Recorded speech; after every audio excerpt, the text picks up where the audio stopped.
up guys, TechTitan here, and I am back again with a brand new video. As always, before we begin, I would like to thank everyone so much for watching and for subscribing to the channel. And if you haven't already subscribed to the channel, go ahead and do so for more tech videos, unboxings, reviews, and things of that nature. So if you haven't subscribed, go ahead and do so. Really appreciate it. And also, if you want to follow me on Snapchat, I'll leave a link right here. One in the description. And as always, I will follow you back. Enough plug, let's get started with today's video. In this video, we're going to be actually reviewing the LG Stylo 3. So let's start by talking about the price. So this phone will be priced at $150 off contract, and yeah, it's a really nice deal, and I'll tell you why in a bit. So let's start with the design. And design-wise, this phone looks really nice. So it's made out of plastic, and I don't blame them. It's a $150 phone, so they couldn't really use metal or any premium materials like that. Also, it has this curve right here in the back where it's curved, so it can give you a better grip, which is really nice. Now, while the design may look nice, and I have two cons about the design. First one is really nitpicking. That's just me. Is that this phone is a little bit too wide for my hands. Now, the previous generation, the LG Stylo 2, one was also 5.7 inches, but it was not as wide as this one. So this phone is really wide, but I mean, it's not a big deal for a lot of people, and it's really not a big deal for me. I just had to mention it in the review.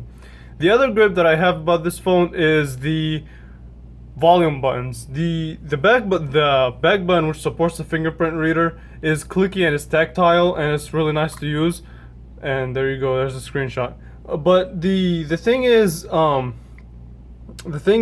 the volume button, they're really mushy and they're not tactile, which is kind of a problem for me. But I mean, will you get used to it? Yeah, but I mean, come on. The previous generation of the LG Stylo was more clickier than that. I mean, as you guys can see, really the phone is not clicky, and I just launched the camera. Which we'll talk about the camera in a bit, of course.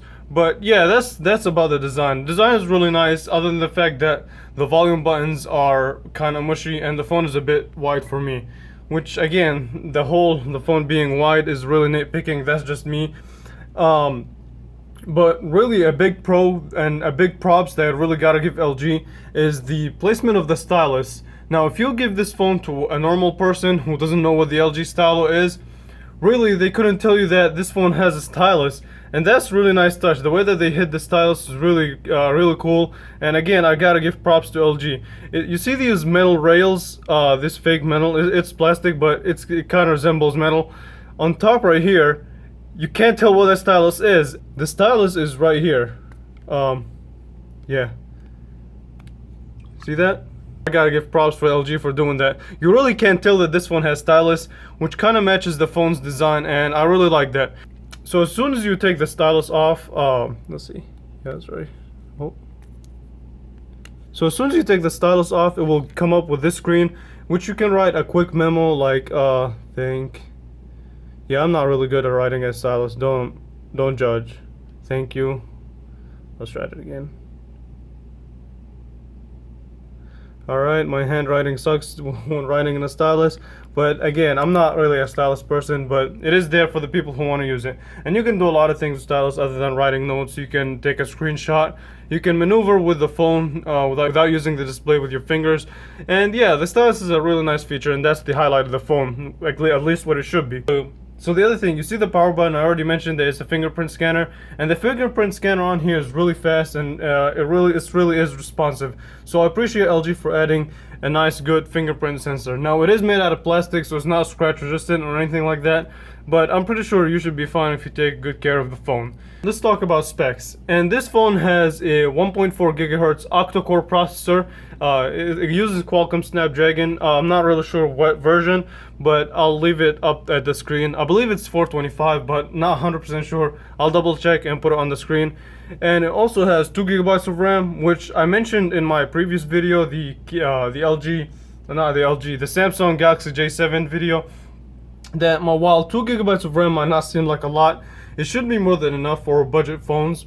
It also has 16 GB of storage, which is expandable. And the other thing that I really like about this phone is that it has a really nice large 3200 milliamp hour battery, which is really big, and this phone will last you all day. It's really tough to kill the phone in one day unless you play video, unless you watch video really 24 hours, which is, I don't know, it's kind of tough to do. But yeah, killing this phone one day is damn near impossible, and props for LG for doing that, for giving us a large battery. Now, okay, so this phone is not perfect again. The other thing that I want to talk about is the display. And the display is only 720p, which is, again, I talked about it in my previous video with the J7. 720p display, 720p resolution on a phone that is 5.7 inches is kind of low. The display quality is really nice. I really like the display quality, but the resolution, like resolution wise, you can peep the pixels at a close distance, which is not a good look. But again, if you keep it at a normal viewing distance, I think you should be fine. But yeah, there's that. Alright, so let's talk a little bit about the performance. And this phone performs really nice and really smoothly. I really enjoyed the performance of this phone. So for example, the phone app opens up in really quickly. The messaging app, same deal. And overall, again, like, I really enjoyed the performance of this phone. It really performs nicely. There are some hiccups here and there, but nothing major. It does once in a while. It was a rare issue where it just the app will just shut down by itself, and it happens to all phones, really. It's just that it happened once in a while. It wasn't anything major, but yeah, overall the performance on this phone is really solid, and I really enjoyed using this phone for its performance. Now let's talk about the speaker. And the speaker is back facing. Alright, so okay, so you know what we're gonna look up, right? KBHD. And one thing that I do gotta mention about this phone is the keyboard. The keyboard is really nice. I really like it. Let's see, what should we get into? Let's talk about the 8K. So let's see. Okay, so the speaker is at its highest volumes, and here's how it sounds like. It's a pretty loud speaker, and the sound quality is really nice. But again, since it's let me pause the video. Okay, so since it's backward facing speakers, you can really block it with your fingers if you're not holding it right. So let's play it again. 8K, also known as Dell's 32-inch 8K monitor in the flesh. I don't know if you watched my video on the state of 4K earlier this year, but I went a little bit into the world of beyond 4K. All right, so here it is. We're watching 4K on a 720p display. Anyway, yeah, so the speaker can get loud, but you can also block it with your finger if you're not really careful. If you're not really careful where you place your hand. But yeah, overall, solid speaker. Other than the fact that it can be blocked, and other than the fact that it's backward facing. Okay, so let's talk about the camera. And the camera on the back is a 13 megapixel sensor. With a LED flash, and it can shoot up to 1080p video. And the front-facing camera is a 5 megapixel sensor. And okay, so I'll show you a couple of sample pictures that I took with it. But before I do that, let's walk through the camera interface. Okay, so let's launch the camera, and I'll walk you through the interface. So it's supposed to be shutter like free. So if we take a picture. So the pictures that it takes I'll show you in a bit, of course, but I just wanted to walk you through the camera interface. And it takes an extra second to take pictures, which can get a bit annoying if you're working with a moving subject. But yeah, here's the setting panel, and as you guys can see, it will tell you that this is a 13 megapixel camera, and it shows the photo size is at, so the ratio is 4:3. The video resolution is at 1080p, and it does have HDR, timer, cheese shutter, so you can take pictures by saying cheese, smile, whiskey, Kimichi, or even LG. Okay, so you can do steady recording, which is supposed to reduce motion blur in videos. It works sometimes. It's a hit or miss, really. And that's that for the settings. And here are the modes. You only have two. You don't have Pro mode, unfortunately. The only two modes that you have is auto and panorama. And these are the different filters that they provide. Nothing special here. And this is the front-facing camera. And I'm blocking it. Okay, and this of course is your LED flash. But yeah, so let me show you the pictures that it takes, and I'll let you do your own judgment, and I'll give my judgment. So the pictures that this camera takes are decent. Now it does give it, they're sharp, they're detailed, and it's fast enough for me to catch my subject, and the focus is good and it's nice. But the one gripe that I do have about these pictures is that one, as you can see in these trees and on outdoor conditions, it does pretty good. It does a decent job, but it lacks dynamic range. And for me, for all the pictures that I took, even my selfie, the colors kind of look a bit dull, in my opinion. Of course, you can make your own judgment.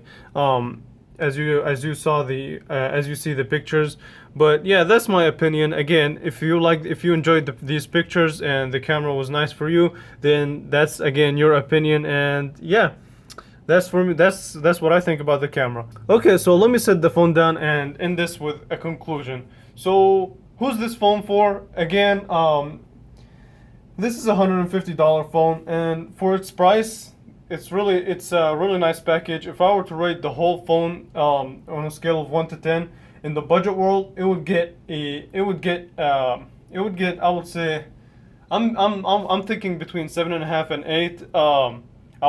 8. Matter of fact, I'll give it an 8.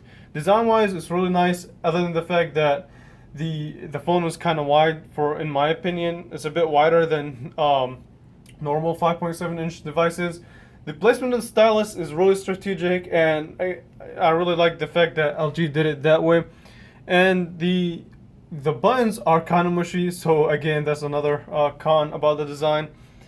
In terms of resolution, display is only 720p, not the highest. I wish that it's not only for LG. I wish that all manufacturers who produce, all the big manufacturers like Samsung, LG, and whatnot, they can give us a 1080p display on a phone that costs around $150. ZTE did it, and their display looks really nice on the Z Max Pro with its 1080p panel. So yeah, I wish the resolution of the display was a bit higher. But overall, as a package, it's a really nice device. It's a really nice device and a really nice phone. So let's end it here. And I would like to thank you all so much for watching my videos and subscribing to the channel. Videos are coming soon. I'm working on editing a lot of other videos, so stay tuned for that. And yeah, thank you all so much for watching, and I will catch you guys in the next video.